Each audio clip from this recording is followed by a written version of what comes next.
Streaming's live. All right.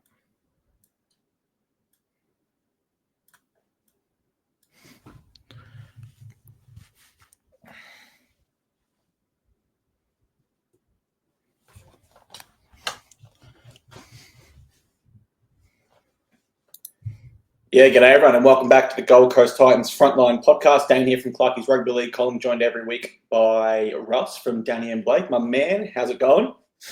Not too bad, mate. Could be a bit better this week. 3 straight losses isn't the best to talk about, but, we'll talk about it. Yeah, that's the thing, man. I mean, 3 straight losses, nowhere we haven't been before as a club. We've been here, we felt it. And it's unfortunately part of being a Titans fan. You go through We're very used to it, aren't we? We are. I wish we had, a better show for you guys, more to talk about today. But the reality is that we just simply don't. Let's talk outside of footy just for a quick second, mate. We never really properly introduced you, I suppose, when you start. So maybe just take a minute or two, man. Let us know exactly what you are, what you do, and also the winter launch that you put out last night.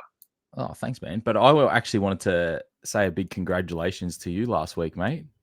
Baby number 3. Congratulations, Clarkie. I'm sure all the Titans fans will congratulate you with me.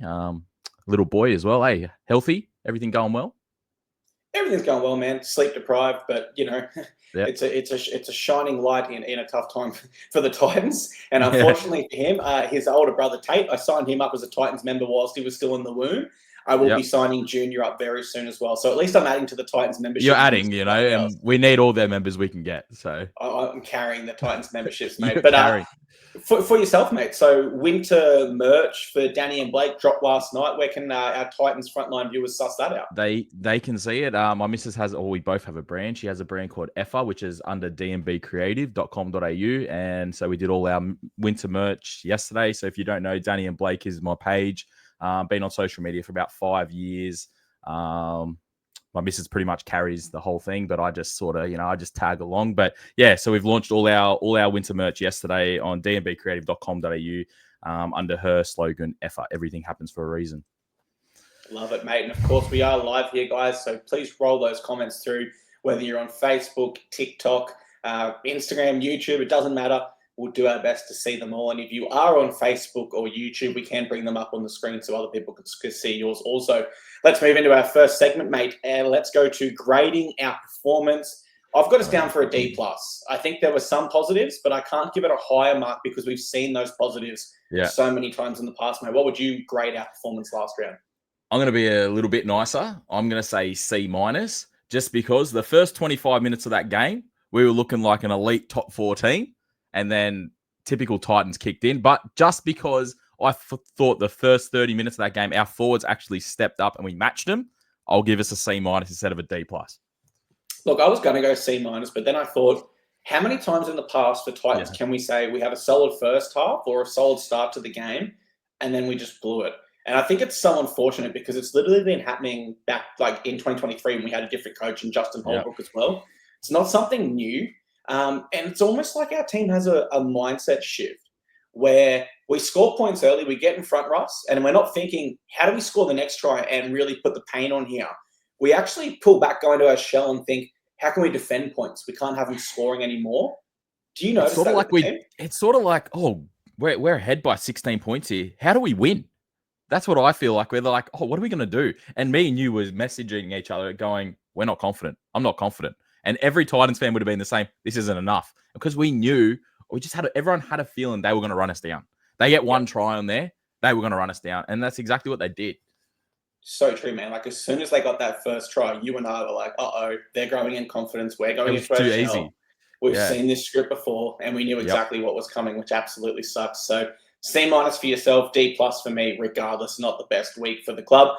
We'll move into our Titans news segment. The Titans have launched a My Holiday package for the New Zealand game. So this actually looks like a really good deal, $1,799, and it essentially covers everything. So if you guys are interested in the New Zealand game, I know you and I are. We'll talk about it after this. But check out the Titans website, and I'll check it out with you after this as well, because it seemed like a pretty good deal. Jaden Campbell, we're expected to be without him for the next 4 weeks. 4 weeks. Kieran Foran, he's back training with the main squad, but Des Hasler did say in the post-game press conference he's going to be extra cautious with his return, essentially because we can't afford to lose him again. It would be career-ending if we lost him again to the same injury. Yep. And Regan Campbell-Gillard did break his nose against the Raiders, but he will play this round for us. Yeah. I've got some mail here, mate, and this is like not something I've usually done on the podcast in the past, but I think people deserve to hear this. So I'm hearing right now that Sam Stevenson is really impressing the coaching staff. He played in Queensland Cup last round for Tweed and was the player's player, 19-year-old centre on our books. But I've actually heard from Andy Raymond on another podcast that I do with him, and he's been in the game for 30-plus years, got eyes and ears around everywhere. We are going to do an outside backs clean out because Des Hasler feels too much of our outside backs are too similar. So, and I did speak to Andy about specific names. I think out of respect to our players, we probably shouldn't name them on here. I don't think that's appropriate. But you can Google, if anyone's interested, Gold Coast Titans zero tackle. It'll have every player there, and it'll have a tick to which year they're contracted to. So you'll see a lot of outside backs are coming off contract this year and next year, guys. So whilst we can't talk about it too much yet because it would be disrespectful, I will say, I suppose, expect some huge changes to our outside backs in the coming 2026 and again in 2027. Wow. Maybe this bloke might get a debut this year, but who knows? If he keeps going like that, we're having troubles at the moment, and our outside backs, as you're saying, are struggling. Why not give him a crack? Well, that's the thing. We gave Fitzgibbon a crack. We might as well give someone else a crack. I completely agree with you, mate. And especially if it gets to the stage where we're no longer playing in finals contention. Me, then it comes down to the fact that the coaches have reportedly, as far as I understand, acknowledged they need an outside back clean out. So stop playing those players that we're going to clean out anyway and bring in these young guns like Fitzgibbon, Sam Stevenson, etc., mate. So, I wish we could. Some other good news. I'm pretty sure I saw Carter Gordon's back training with the team as well. Only very light running, though. So Carter's still... a start, but... It's a start, but he's still a long way off, which is very unfortunate. No one ever talks about this, man. Every single year at the Titans, we have a star player injured. The season hadn't even kicked off this year, and we'd lost Carter Gordon. Kinney round. And Kieran Foran. Then we lose Kinney early. Last year, we lose our captain, Tino, for the whole year. I feel like if I really researched it and looked into it, Bo Firma the year before, and this is all just top of my head, man, but if I went back and had a proper look, my God, we've been so unlucky with injuries. So I agree, man. I agree. Yeah, and no one will ever say it because we're a smaller club. No one feels sorry for the Titans when we lose, and fair enough, that's their prerogative. But interesting to note there, mate. Let's go into our game review segment. Of course, we lose to the Raiders, 30 points to 20. For me, Russ, my first note, and it's as simple as this: Raiders left edge, take a bow. Titans right edge. We have to have a look at ourselves in the mirror. It was just not good enough. Now we get to that 16-0 lead. We give ourselves the perfect platform to snap this losing streak and make our fans proud at home. What I did like from a neutral football perspective is how composed the Raiders remained. Even though we pressured them early points, they didn't. It was almost like they knew in their mind, Titans can't do this for 80 minutes. We don't need to change a thing. And so you didn't see the Raiders panic. You didn't see them start forcing passes or kicking on fourth or shifting early. They literally just kept playing the exact same game plan, and it was enough for us to fold, which is full credit to the Raiders. But as a Titans fan, super disappointing because that comes down to a mentality thing. They didn't change anything tactically. They just physically and mentally were more sharp than us, and they never deviated from that game plan. So it was disappointing in that regard. We spoke about our outside back, pressuring their outside backs with our kicking game. How do you reckon Tommy Weaver went with his kicking game? I thought he was pretty good. I think Tommy Weaver was one of our better players for sure. I actually feel like he had a really good game. That was probably the best game he's had in a Titans jersey, I reckon. But we were versing, I reckon, one of the best kicking halves with a kicking game in the comp, Jamal Fogarty. He pieced us apart with his kicking game. And like you said, that left edge, Hudson Young made us look silly. He made us look silly. And at the moment, he's got to be one of the best back rowers in the comp. And he showed it. He smashed us. But their kicking game, Jamal Fogarty, he smashed us. You're right, man. The kicking game killed us. What's disappointing about that? We had Jamal Fogarty on the books. Who did we get rid of him for? Toby Sexton, who's now at the team that's undefeated. Yeah, that's right. Really bad errors with hindsight. Really bad retention there. But look, it is what it is. I agree with you on Hudson Young. Why this actually frustrated me more than it should, he has scored a double in his last 3 games now. So coming in against us, he'd scored 4 tries in 2 games. We would have had to have known how he's going to look to score his tries. And both of them were kind of, we got in front of him, but the first impact in the tackle, it wasn't physical enough, which gave him that bit of separation. And from there, bang, he just scored and he made it look easy. So I was disappointed there. Our goal line defense wasn't good, man. No. Not at all. Like, one of the tries, it was the second try. He might not have got it down, but the ref called it a try. So fair enough. Could have went either way. But it was way too easy for letting him get to there. Like, we had 3 blokes there, and it was soft defense. And you think too, like when we beat the Roosters and the Knights, they did get close or over the try line a few times, but we held them up because everyone was around there and everyone was fighting for everything. And that same mindset was missing. We did speak about in the preview with Tommy Weaver's, we didn't know at the time, we said Jaden Campbell, but it then ended up being Tommy Weaver, to really pressure their outside backs, in particular their back 3, wingers and fullback. I actually thought we executed quite well there. They had 6 errors between all of their backs, so we did enough there. But it's so disappointing that we got what we needed to get right. We executed early. We were on top. And then all of a sudden we just go away from it or we can't keep it up or whatever it might be. You know, it's not to say that the Titans aren't capable. They're capable, but how do we extend this over 80 minutes? That's a genuine question. I can't answer it. You can't answer it. Because Des Hasler, who's been coaching for 20-something years, couldn't answer it. Justin Holbrook, who's won premierships in the Super League, couldn't answer it. And neither could Mal Meninga when he was with us, who's the current Australian coach and the greatest Maroons coach. No one's been able to crack it, eh? So yeah, no one has been able to crack it, man. So super disappointing week for us. I will say, big shout out to the Raiders, I suppose. Not too many sides are standing out this year, and I think they are one of them. We knew that'd be a tough test. They were. Yep. So credit to them. And, shout out to Tommy Weaver. I thought having more of a natural 7 there instead of JC did suit our kicking game a fair bit more. Yep. And just having a bit more control to how we were attacking. A lot of times this year, whilst we have had some victories, Jaden Campbell and Brimson were great individually, but they didn't connect well. I thought Tommy Weaver came in at 7 and connected with the rest of the spine. I agree. And he's just a bit more natural in that position. So it does make us wish for Kieran Foran back even sooner if we could. 100%. 3, 2, 1's time, mate. Go ahead. Let us know who was your 3, who gets your 2, and who gets your 1, please. I'm guessing you'll be very similar to me. I'm hitting Big Tino with 3 again. Guy played 68 minutes. He just didn't want to get off the park. He had over 15 runs. Man, he needs to play the whole game. Like, straight up, the guy's a beast. He gives his heart every bloody tackle, every hit up. He gets my 3. 2, I was giving to Tommy Weaver. I feel like I'm pretty sure he had two try assists off the boot. I'm pretty sure. And then 1 point I was going to give to, I think Jalen de Groot had his best game in a Titans jumper. They had a couple of line breaks. It was tossing up between him and Mo. I think Mo was good as well, but I'll give Jalen de Groot 1 point. Yeah, okay. My 3, 2, 1s this round. 3 points goes to Tino for Asul Malawi.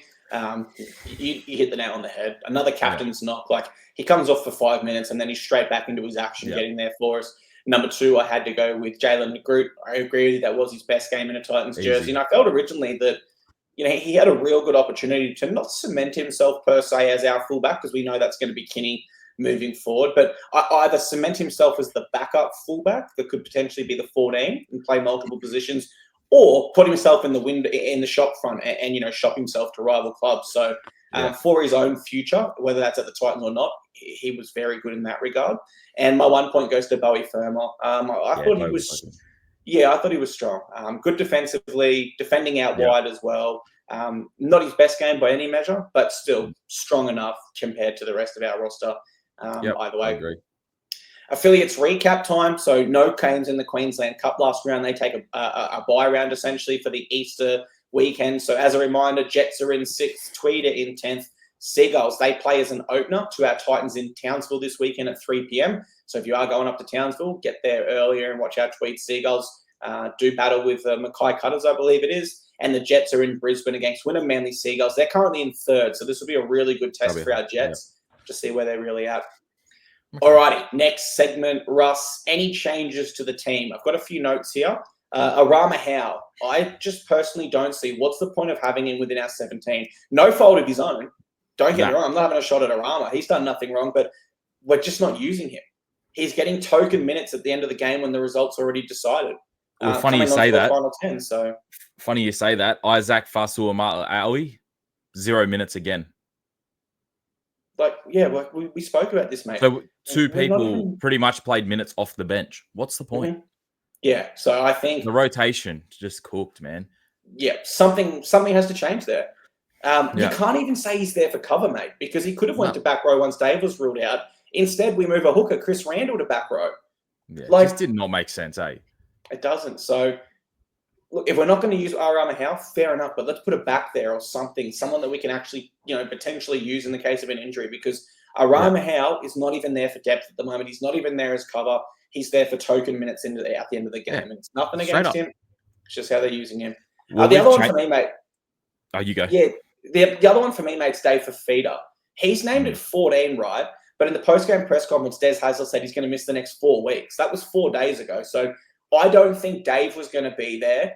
Josiah Pahulu, he is in the reserves, so he could come in. Tuki Simpkins, not in our reserves though. So would you be thinking Josiah comes in for us there? Yeah, Josiah hasn't played a game for us all year yet.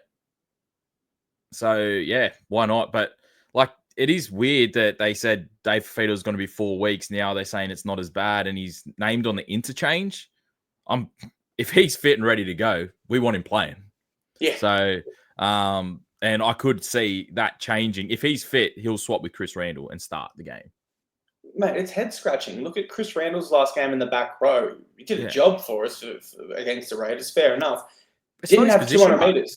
Didn't have 10 tackle breaks. Didn't have tries like Dave did. So, what are we doing? You never want to sit there as a fan, mate, and criticize professional coaches and people that are around the game and know the game better than we ever will. But when stuff like that happens, you do have to stretch it. I can only think that Dave's named there, and we all know Desi Hasler loves to change the team list on game day. But I'll be shocked if Dave lines up. I'll say it now. I just don't see. It'll be a big ask for him to line up after 1 game miss when he's meant to miss 4 or 5. And especially when on a hammy too, highest risk of reoccurrence injury in the NRL. So I think he's just playing. Yeah, as Colt says, he says I think Desi's playing funny buggers with the team selection. I think he is as well, Colt. I can't see Dave being there. So Josiah Pahulu in for you? Yeah, I think so. So I would put him in over Dave. Jacob Alakwinki he's on the reserves. He hasn't had a crack yet. Other than that, there's 2 outside backs in Fitzgibbon and Francis, so they're not going to be named. And Isaac, who they don't even play. So it'd have to be one of those 2. Yeah, I mean, at this stage, if our team list stays as it is 1 to 17, I'm baffled. But let's just see how this one plays out, guys. Loffy's back this week, so that's 5 weeks he's been out for. So that's a big up for us on the wing, and also Brock Gray's back on the bench for us this week. Yeah, I'm keen to see Gray back. I love his impact, and Loffy as well. I think is a really important inclusion for us, attack-wise, certainly. Let's go into our game preview and talk about it. Saturday, 5:30 p.m. We're against the Cowboys at Queensland Country Bank Stadium in Townsville, and I feel like we actually have a good record against the Cowboys when we're not expected to win. We haven't always won the games against them, but we've been good. And, of course, we did get that upset against them last year when they were on a huge win streak, which essentially ended their season. If they win against us, you give them that 2 points, they play finals. Yeah, that's right. That's how close it was. So, we met them twice last year. We went 1-1. They won in Townsville. We won on the Gold Coast. What chance do you give us this round if you had to say or give it a number out of 10? All right, so the Cowboys started the season real terrible, but they're actually on a 3-game winning streak, and we're on a 3-game losing streak, and they're coming off a long break. They just had the bye, so I reckon they're going to be at home. They're going to be pumped and ready to go. They're nearly full strength. I give us 3 out of 10. I'm pretty much at the same number, man. Yeah, look, they're back in form. Wins against South Sydney and Panthers. Yes, you could say they traveled. They beat They beat the Raiders 30-20, who we just lost to. Yep. Very good point. Their as first well. win at home as well, where we'll be playing them. And that was really the only thing I could say. Could they be a little bit fatigued with the travel? Given they were at Perth and stuff like that. But the reality is, coming off a bye, looking for 3 in a row at home, they should have. They'll have more than enough. If anyone's going to be the more fatigued side, it is us, because 100%. We have tried but struggled for the last 3 games. For me, moments of brilliance have been sprinkled throughout our last few games, but I'm not excited anymore because I've seen that too many times since 2023, and there is still no evidence to suggest that we can go on with it and have that brilliant play for 80 minutes. There just isn't any evidence. It's just optimism, if I was to say so. Stats-wise, we are 1 from 13 in our visits to Townsville. Sorry, 1 from 13. 1 from 13. It's not been good. I thought the Heat fatigued us against the Raiders, especially when their bench forwards came on. That will certainly be a factor Saturday afternoon in North Queensland. Even worse, yeah. I also predict we're going to struggle to lock down Jackson Purdue. He's playing left centre, Ross. He's got 5 tries in his last 5 games. That was the player I was going to say. Yeah. And you know what? He plays left centre. And our right side conceded 4 tries defensively last round. Yep. So we are in trouble. We need to lock him down, or at least try to there. I was going to say that left side was going to be the side that we had to stop with, especially him. Like this kid's only 19. He's already a freak, man. This guy, he's so good. So he's definitely to win. We're going to have to shut him down for sure. Break it down from your perspective. Just think pure positively. How can we win this one? What's something you think we really need to execute on? Well, I think we've got to start how we start the other day. Our forwards actually match. Like I think the Raiders forwards are way better than the Cowboys forwards. Yep. All right, and we match them at the start. We just need to put a full 80 minutes in. Like that is hard to say. Like, you know, and we've never really done that. But like our first 30 minutes of that game, we looked awesome. And it was one turning point. A tackle, RCG dropped the ball, was the whole turning point of that game. The momentum, we just can't give in and go, oh no, one try, and we just give up so easily. Like we can match them in the forwards easily, and especially if Dave plays, our forwards are way better than the Cowboys.